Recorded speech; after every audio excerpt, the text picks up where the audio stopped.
Greetings, my name is Tommy the Keyblade Master and welcome to my channel. Now you're probably wondering where my Mega Man X8 review is. Sorry folks, but my computer kind of went maverick yesterday and I had to spend some time trying to figure out what was causing problems, especially with my video editor. I launched my video editor and then my whole computer would freeze up. Bought a new antivirus software and some cleaning software. Hopefully I've solved the issue and got this computer running back up to speed for now, but a new computer is definitely something I'm going to have to save up for. This one's starting to slow down and aggravate me. But anyways, since I can't do Mega Man X8, I figured I'd go to Alloy7's Gamer Life and answer his question and talk about his latest subject. Now, one of the things he talked about in his latest Gamer Life was Star Ocean. Now, I've only played one game, and I hear it's kind of the crappy one of the series, and one I shouldn't judge the series on, and that's Star Ocean 3, and I would put that as one of the worst RPGs I ever played. It really is crap. It's got something that should be a fun action battle system, but the AI is brain dead. We're talking about a game where the your wizard will cast ice spells on ice monsters, even though it's obvious that it will heal them, and there's nothing you can really do to control the AI.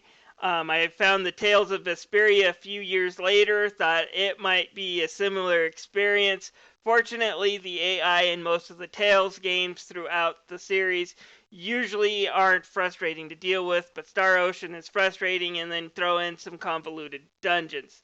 That said, Star Ocean 3 did have one interesting argument to be made late in its story, and we've seen arguments about AI recently as we keep on developing and getting closer to the singularity, which is basically when you start developing sentient AI, would be a good way to think about it. Star Ocean 3 brought it a little bit differently, because normally is it going to be a good or bad thing, but this one kind of went a little different.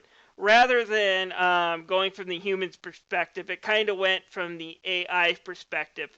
If we create AI that can think, feel, and is sentient, are we be playing God, and what is our responsibility to that AI? Because the characters in that game basically find out towards the end of the game, plot spoilers by the way, that they're basically just NPCs in some sort of giant virtual reality MMO, and the creators are kind of getting tired of the bugs and are going to basically hit the uninstall button unless they do something. And it's an interesting argument towards it. What's our responsibility towards AI, especially if it becomes sentient in the future? Do we have any responsibility to them as living, thinking creatures? And it's an interesting argument. But besides that, Star Ocean 3 sucked. Anyways, on to his main question though. What game am I looking forward to but have reservations? Yeah, this is obvious. Final Fantasy 15. Yeah, I'm kind of an RPG nut. I do like Square Enix games. They still make good games, contrary to what people think. But most of them are on the portable space. I strongly suggest people check out Kingdom Hearts Birth by Sleep, Kingdom Hearts Dream Drop Distance. Both are fantastic games. If you're not into Kingdom Hearts, Final Fantasy VII Crisis Core was an entertaining experience. And then if you own a Nintendo DS and are into RPGs, you have got to try The World Ends With You, especially if you like any of the otaku culture. It's definitely a great game to check out. It's available on the DS. It's also available on some mobile devices. However, I don't recommend you get the Apple version if you are using iOS 8. It doesn't work, and Square Enix refuses to patch it, which kind of ticks me off. But anyways, yeah, Final Fantasy 15. Let's face it, ever since the Final Fantasy creator kind of left Square, that series has kind of gone downhill in a big way. Now, there are a few good games that do bear the Final Fantasy logo. Final Fantasy Dissidia is an interesting take on the fighting genre. Like I said, Crisis Core is an interesting game. And you do have some great remix on the Nintendo DS and PSP of some of the classic ones. but there hasn't been a really tremendously great Final Fantasy game in a long time. The Final Fantasy 13 series was a mixed bag. The original game had many flaws, including its character, when the only character that is interesting and memorable is the character that is the racial stereotype in SAS. You got problems. And then, it was so linear to boot, no exploration, nothing that really, makes what a great Japanese RPG should be was in that game. 13.2 was actually pretty good because you got two characters that actually had personality, were interesting, and you had basically the end of the world type situation, Chrono Trigger type situation. You have to change the past, and it became an interesting game. But Final Fantasy 13 3 came out, and it just kind of blew. We got Lightning back as the main character, and they gave her less personality in 13, and I never liked Lightning.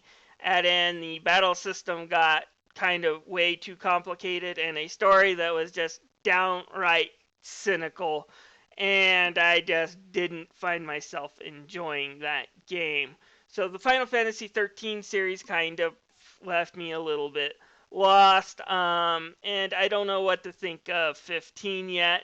It's been in development almost a decade, so this could be a really, really great game. It could be crappy, or it could be a mixed bag, so I have my reservations.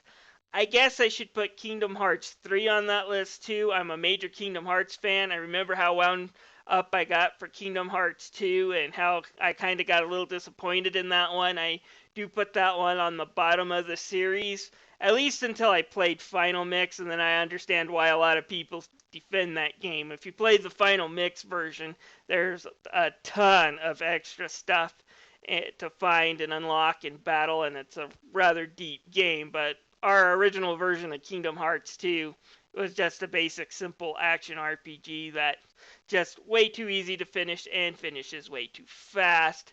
So, anyways, yeah, those are the two games I'm interested in, but have a few reservations. Like I said, Final Fantasy 15 might be a really great game, and it might just be plain disappointing. Only time will tell. Anyways, thank you for listening to my rant. I hope to get Mega Man X8 out by Monday.